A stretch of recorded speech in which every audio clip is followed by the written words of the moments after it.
Bonjour tout le monde, aujourd'hui on se retrouve pour une nouvelle vidéo car aujourd'hui je vais vous lire des histoires pour vous endormir.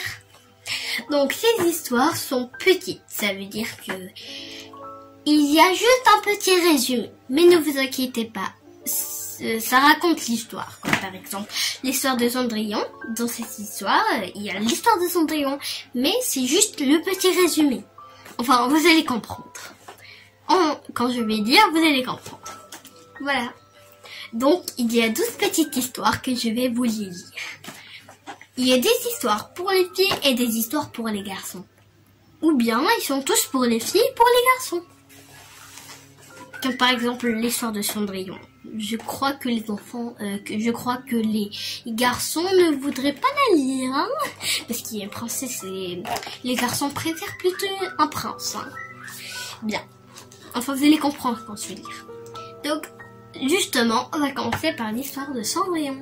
Et j'espère que vous allez bien l'aimer. Mais aussi, vous faites dodo, hein. Allez.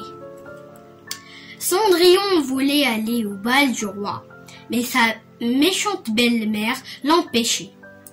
La jeune fille n'avait aucune robe de bal. Ça se commence dès le milieu, mais je commence par la première page, hein. Parce que de toute façon, ça ne commence pas comme ça l'histoire. Hein. Mais j'ai commencé moi dès le début. Hein. Je vais pas commencer dès le milieu. Bon, on va continuer l'histoire.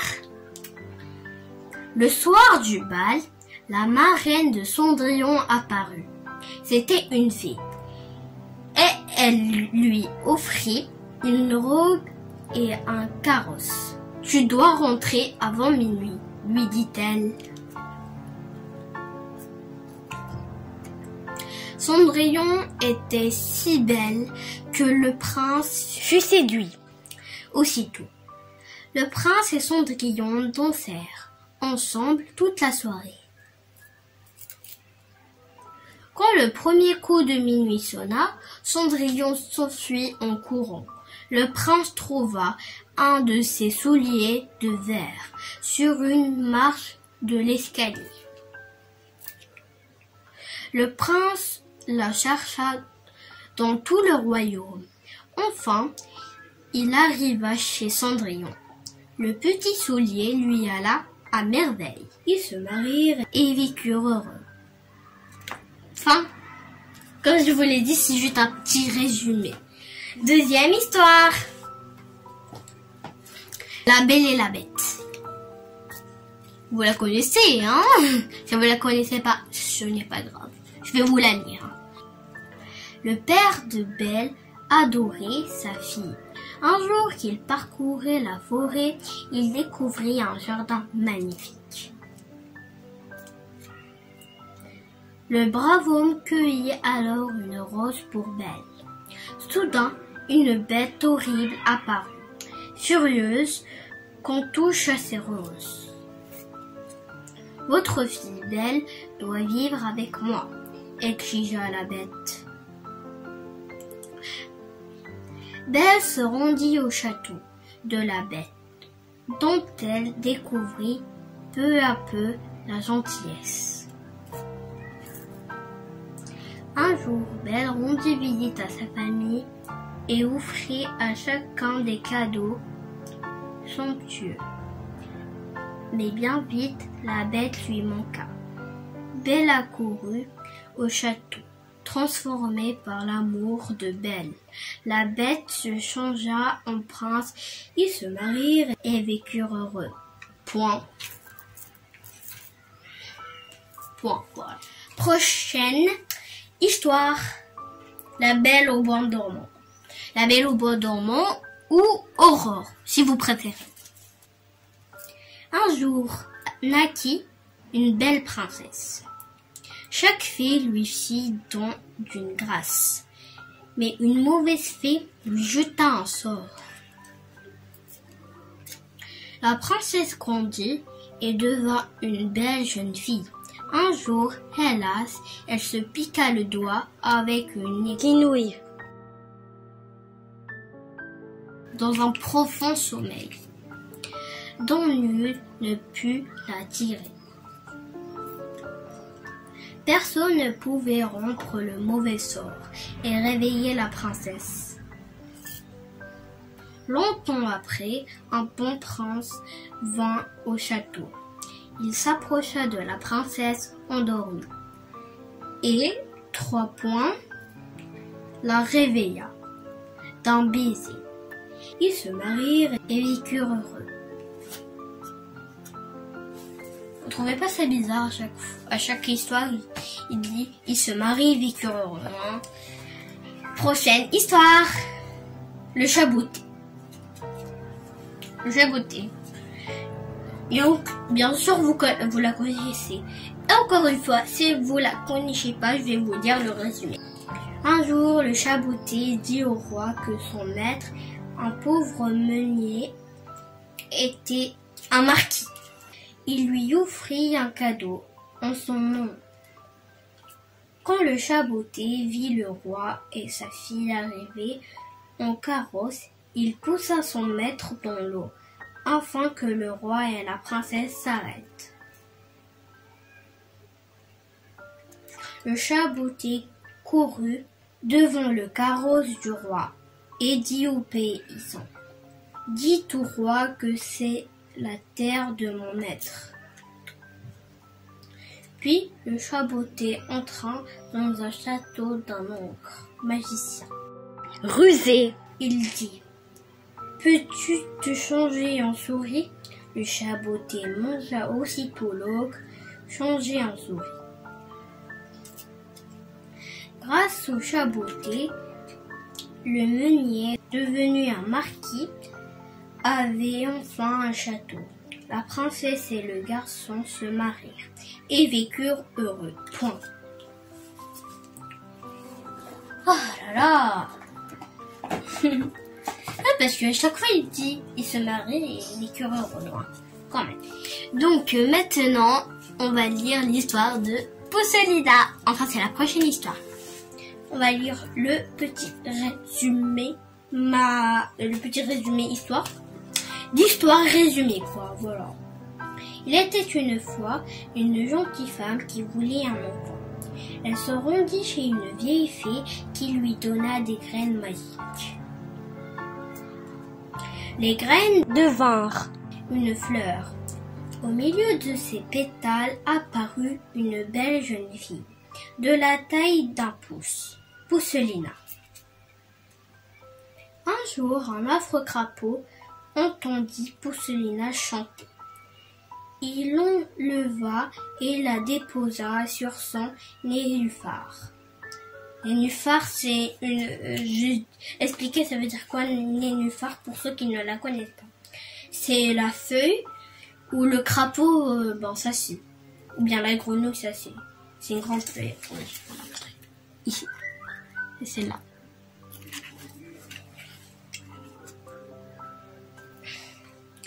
Une hirondelle vit Pousselina pleurer.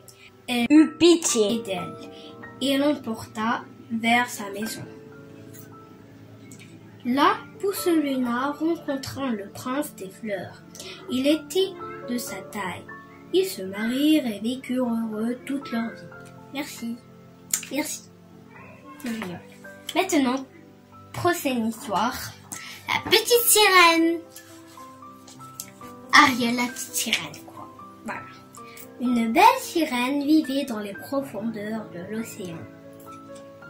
Un jour, qu'elle nageait à la surface de l'eau, elle vit un beau prince, dont elle tomba aussitôt amoureuse. Soudain, une tempête fit sombrer le bateau du prince qui coula au fond de l'océan. La petite sirène sauva le prince. Quand la petite sirène voulait devenir humaine, la sorcière des mers lui dit: « Donne-moi ta voix et tu auras des jambes. »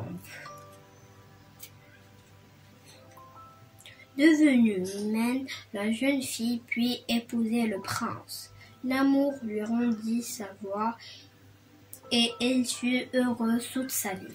Point. Maintenant, nous allons passer à la 7e histoire. Oui, à la prochaine histoire. Pinocchio, le petit garçon qui ment. Ne montez pas, hein. C'est pas bien. Bon, Pinocchio, je crois que tout le monde connaît cette histoire. Je crois, hein. Mais si vous la connaissez pas, je vais vous dire le résumé. Parce que comme je vous l'ai dit, c'est un résumé. C'est une histoire résumée. Voilà. Voilà. Un jour, Geppetto fabriqua un pontin de bois. Je t'appellerai Pinocchio, dit-il au pontin qui bougeait et parlait tout seul. Désobéissant, Pinocchio n'allait pas à l'école. À chacun de ses mensonges, son nez s'allongeait. Un policier finit par l'attraper. Pinocchio réussit à s'enfuir. Pourtant, Geppetto lui manquait beaucoup. Parti à sa recherche de Pinocchio, Geppetto se perdit en mer. Inquiet, Pinocchio décida de le trouver. Pinocchio parvint à sauver Geppetto pour le remercier. Une fée le transforma en un vrai garçon. Fin. Maintenant, passons à la 8e. Parce que moi, j'ai envie de faire dodo. Parce que c'est la nuit et j'ai envie de faire dodo. C'est presque 20h et moi, je dors à 20h. Allez, courage, Habiba. La prochaine histoire s'appelle Le prince et le prince grenouille. Le prince grenouille. Je crois que vous la connaissez. On peut dire le titre s'appelle soit Le prince grenouille ou bien La princesse et la grenouille.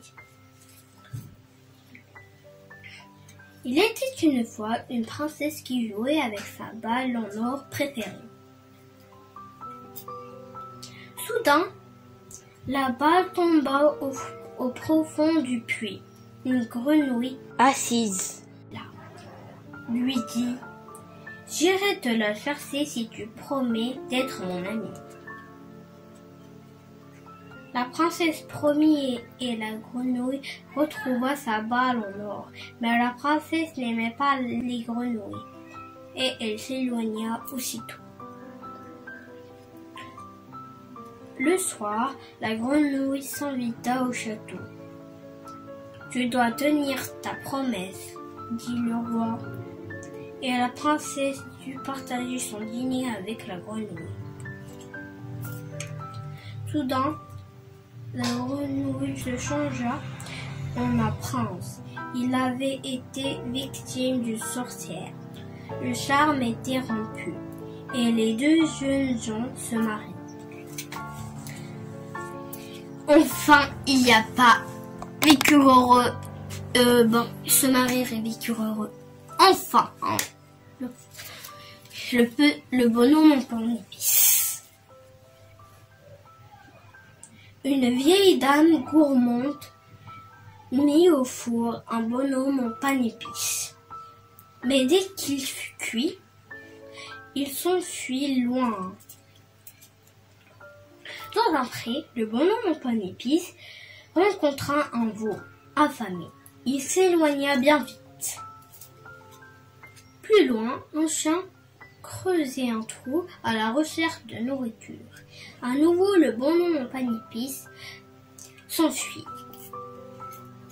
Quand il croisa un renard près d'une rivière, le bonhomme en pain d'épices ne s'enfuit pas.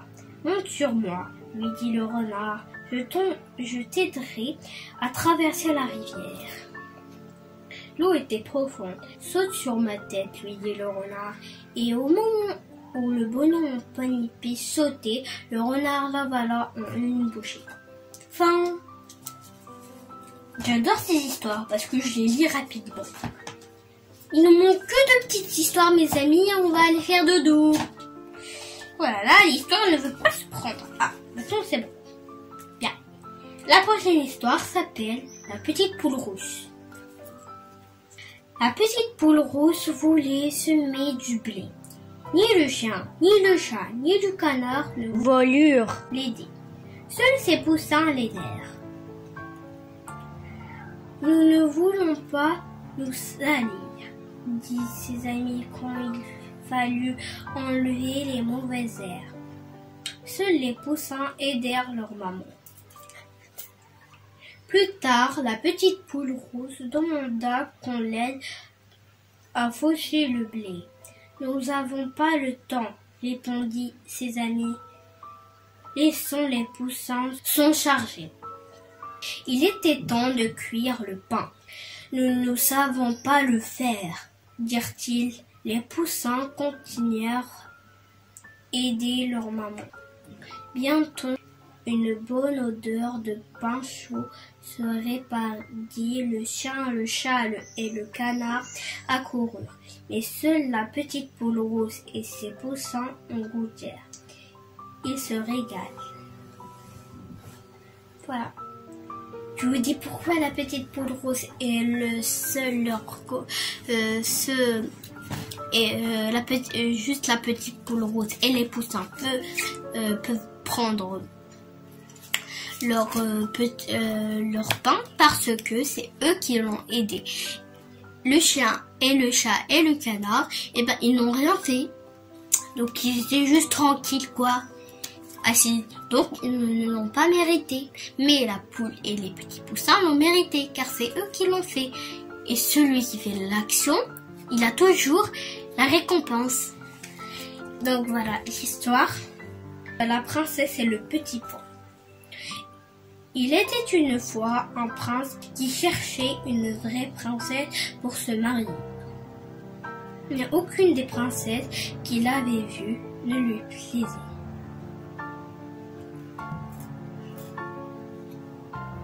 Un soir d'orage, une princesse arriva au château pour demander l'hospitalité pour la nuit. Dès qu'il la vit, le prince l'aima. La reine fit expliquer une montagne de matelas, sous laquelle mit un tout petit pois. Seule une vraie princesse sentirait le petit pois. La princesse ne put fermer l'œil de la nuit. La reine et son fils surent alors qu'elle est une vraie princesse. Le prince et la princesse se marièrent. Et ils vécurent heureux toute leur vie. Maintenant les amis, ça sera la dernière histoire et on ira faire petit dodo. Voilà. Et j'ai à côté de moi là-bas mon petit bandeau pour les yeux pour faire dodo. Parce que moi aussi, j'ai envie de faire dodo. Voilà. Donc, la prochaine histoire, c'est Jack et les haricots magiques. Jack et sa mère étaient pauvres. Un jour, le garçon vendit leur unique vache contre 5 graines d'haricots magiques. Jack planta les graines aussitôt. Un haricot géant poussa jusqu'au ciel. Le garçon grimpa et vit un château. À l'intérieur du château, Jack découvra un horrible géant qui vivait là. Il se cacha. Quand le géant fut endormi, Jack s'empara de sa harpon mort. Le géant se réveille et Jack s'enfuit à toutes jambes. Il coupa le haricot et ne revit jamais le géant. Jack et sa mère purent vivre heureux. Ah, c'est bon, les histoires sont terminées. Ouh, mon petit masque pour les yeux. Je vais faire dodo. Je vais bien faire dodo moi. Allez, bonne nuit.